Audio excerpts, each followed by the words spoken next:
Hello मेरे प्यारे viewers, कैसे हैं आप सभी लोग। आशा करती हूँ आप सभी लोग अच्छे होंगे।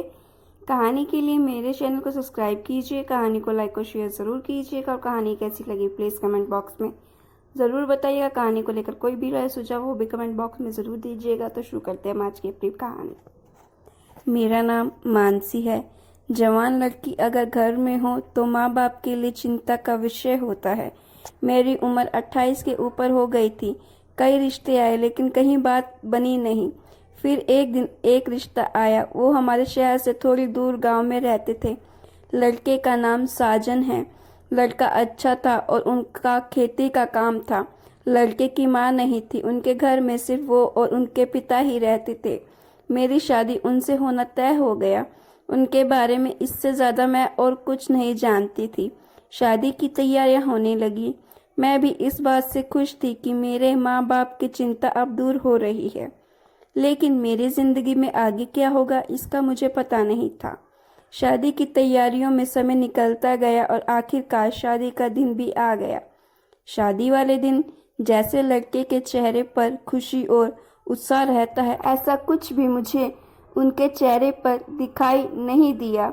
उन्हें देखकर ऐसा लग रहा था जैसे उनकी शादी उनकी मर्जी के बिना करवाई जा रही हो। लेकिन मैं मन में यही सोच रही थी, जो भी ख्याल मेरे मन में आ रहे हैं ऐसा कुछ भी ना हो। अपनी ज़िंदगी में अच्छे होने की उम्मीद लिए मैं बैठी थी। शादी करके मैं उनके घर गई। घर गांव में था यह तो मुझे पता था, लेकिन यह नहीं पता था कि उनका घर खेत पर है। घर के आसपास थोड़ी दूर तक कोई घर नहीं दिखाई दे रहा था। उनका घर भी बहुत बड़ा था। इतना बड़ा घर और सिर्फ हम 3 लोग। मुझे घर में जाते ही थोड़ी बेचैनी होने लगी, लेकिन फिर मैंने सोचा कि नई जगह है, ऐसा होना स्वाभाविक है। थोड़े दिनों में शायद मेरी आदत हो जाएगी। मेरी तरह शायद सभी लड़कियों का होता होगा। इन्हीं सब बातों में मेरा मन खोया रहा। लेकिन अभी सबसे बड़ा ख्याल यह था कि क्या मेरे पति मुझसे शादी करके खुश है या नहीं। अभी तक मैंने उनसे कोई बात नहीं की और मैं इसी इंतज़ार में थी कि उनसे बात हो। मैं अपने कमरे में थी, सेज पर बैठी उनका इंतज़ार कर रही थी। मन में कई तरह के ख्याल और सवाल थे। आगे क्या होगा इस बात से मैं अनजान थी। धीरे धीरे समय बीतता गया और इंतज़ार करते करते आधी रात हो गई, लेकिन अभी तक मेरे पति कमरे में नहीं आए थे। आधी रात के बाद मैंने सोचा कि शायद किसी काम में होंगे। शादी में बहुत काम होते हैं और सब उन्हें संभालना होता है। यह सोचकर मैं वहीं बिस्तर पर सो गई। सुबह मेरी नींद खुली और मैं तैयार होकर बाहर गई तो वो मुझे घर के बरामदे में सोए दिखाई दिए। शादी की पहली रात कोई अपनी पत्नी के कमरे में ना सोकर बाहर क्यों सोएगा। मेरे ससुर ने मुझे देखा और पूछा कि बेटा सब ठीक है। मैंने भी उन्हें कहा सब ठीक है। मेरे ससुर ने तब कहा कि बेटा मैं तुम्हें साजन के बारे में कुछ बताना चाहता हूँ। मेरा बेटा मन का बहुत अच्छा है, लेकिन इसे छोटी छोटी बातों पर गुस्सा आ जाता है। तुम अभी इसे समझना, मैं तुम्हें बता दूं कि उसमें थोड़ा समय लगेगा। तुम दोनों एक दूसरे को समझना, बस इसके गुस्से और कम बोलने का बुरा मत मानना और ज़्यादा सवाल मत पूछना। यह बात मुझे कुछ समझ नहीं आई, यह किस और इशारा था, लेकिन मैंने उस समय सिर्फ हाँ कहकर उनकी बात मान ली। मैं उनसे और कहती भी क्या। मैं सुबह जब घर का काम कर रही थी तब कोने में एक दरवाजे पर बड़ा ताला लगा हुआ था। घर में ही इतना बड़ा ताला लगा कर रखा है, यह बात मुझे अजीब लगी। मेरे पति घर से चले गए थे। मैं पूरा घर देख रही थी, साथ ही सफाई भी कर रही थी। उस दरवाजे के ताले ने मेरा मन में अभी भी सवाल उठा रखे थे। मैंने मेरे ससुर जी को बोला कि पापा जी इसकी चाबी दे दीजिए, सफाई कर देती हूँ। वो बोले, नहीं रहने दो, इसके नीचे तहखाने में एक छोटा कमरा है, उसमें जाने की कोई ज़रूरत नहीं, रहने दो। उन्होंने जिस तरह से बोला उनको देखकर ही मैं डर गई। पता नहीं उन्हें इस बात पर गुस्सा क्यों आ गया। उस समय मैंने सिर्फ हाँ में सर हिला दिया, लेकिन फिर बाद में सोचती रही कि आखिर वहाँ क्या है। कुछ देर बाद मेरे ससुर भी घर से चले गए। मैंने पूरा घर देखा, लेकिन मैंने मेरी सास की एक भी तस्वीर नहीं देखी। यह बात थोड़ी सोचने लायक थी। नया घर और भी लगभग सुनसान जगह, पर उसमें भी कई सवाल। यह सब मेरे लिए बड़ा अजीब था। रात हो गई और वो और ससुर जी दोनों घर आ गए थे। खाना खाने के बाद मैं अपने कमरे में गई। जैसे कि मैंने कहा, मुझे अब इस घर में थोड़ा अजीब सा लग रहा था। घर में बात करने वाला कोई नहीं। मैं सोच रही थी कि आज भी वो बाहर सोएंगे, लेकिन थोड़ी देर बाद वो कमरे में आ गए। उनको आते ही मैं डर गई। वो कमरे में आए, लेकिन बिना कुछ बोले और मुझे देखे वो बिस्तर पर सो गए। शायद उनके पिता ने उन्हें समझाया होगा। मैंने थोड़ी कोशिश की उनसे बात करने की। उन्हें बोला कि आपको ठंड लगे तो यह कंबल ले लेना, लेकिन उनका कुछ जवाब नहीं आया। मैं भी कुछ समय के बाद सो गई। उस दिन के बाद रोज वो कमरे में ही सोते थे, लेकिन मेरी तरफ पीठ करके और बिना कुछ बोले। यह कैसी शादी थी। मेरा पति मेरी तरफ देख भी नहीं रहे थे। मेरे ससुर ने पहले ही समझाया था कि ज़्यादा सवाल नहीं करना, इसीलिए मैं कुछ बोलती या पूछती ही नहीं थी। एक रात मेरी नींद अचानक खुली तो मैंने देखा कि वो कमरे में नहीं है। मैंने सोचा कि बाथरूम गए होंगे, लेकिन जब कुछ देर होने के बाद भी वो नहीं आए तो मैंने मेरे कमरे के बाहर जाकर देखा। कमरे के बाहर बरामदे में कहीं भी मुझे वो नहीं दिखाई दिए। मैंने फिर अपने कमरे में जाने लगी, लेकिन मेरे मन में ख्याल आया उस ताले वाले दरवाजे का। उस दरवाजे के सामने मैं गई तो वहाँ अब ताला नहीं था, बल्कि वो अंदर से बंद था। मैं खड़ी खड़ी यही सोच रही थी कि कहीं वो अंदर तो नहीं। अभी मुझे धीमी धीमी आवाज़ सुनाई दी। यह आवाज़ किसी औरत की थी और ध्यान से सुनने पर वो बेटा बेटा बोल रही थी। मैं डर गई और वहाँ से भागते हुए सीधे मैं अपने कमरे में जाकर सो गई। मैं बिस्तर पर सोए हुए यही सोच रही थी कि यह सब क्या है। तभी वो कमरे में आ गए। मैंने सोने का नाटक किया। अब उनके आने से मुझे डर लगने लगा था। जैसे तैसे मैंने अपने डर और विचारों पर काबू किया।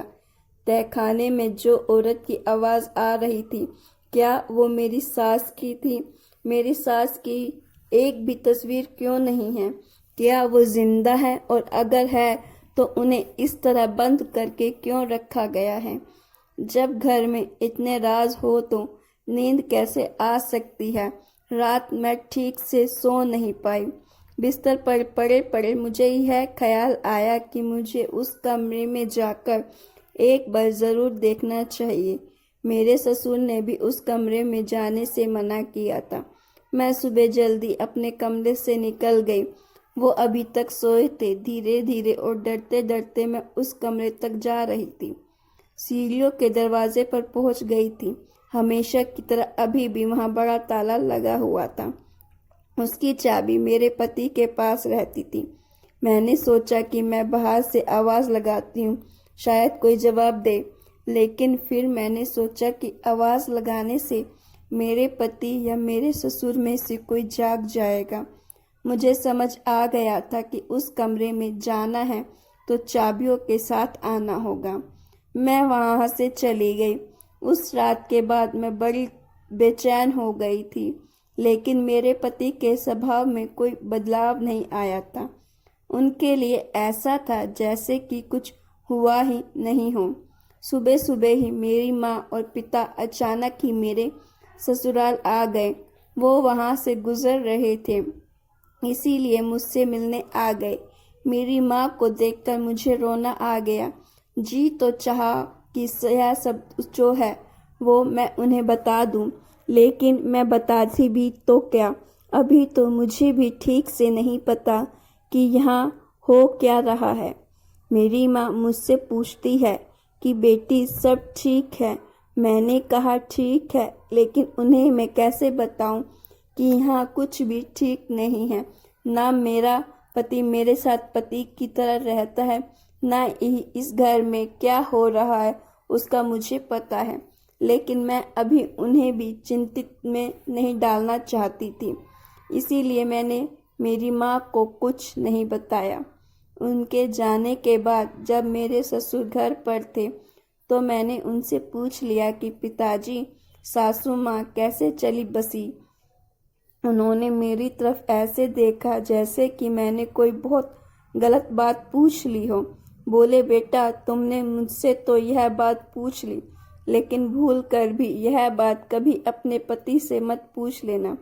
समय आने पर मैं तुम्हें सब बताऊंगा, अभी इस बात को मत करो।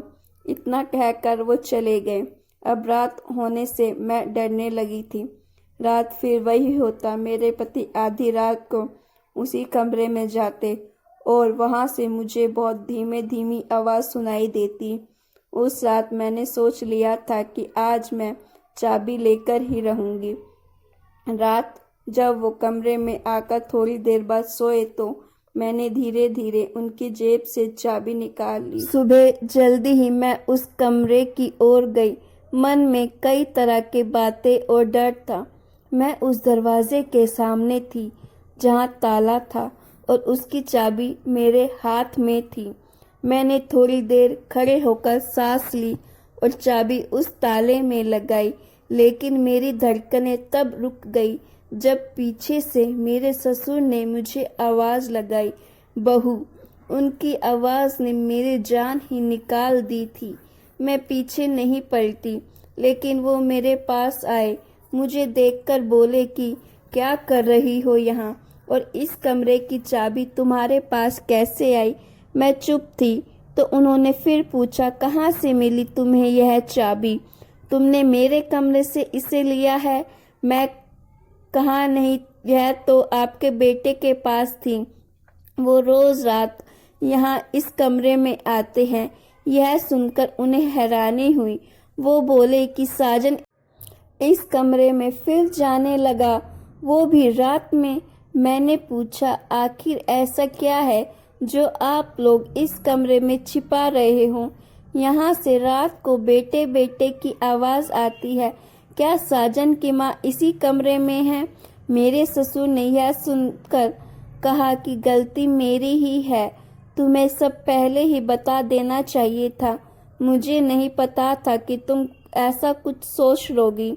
उन्होंने मेरे हाथ से चाबी ली और सीढ़ियों का दरवाज़ा खोला।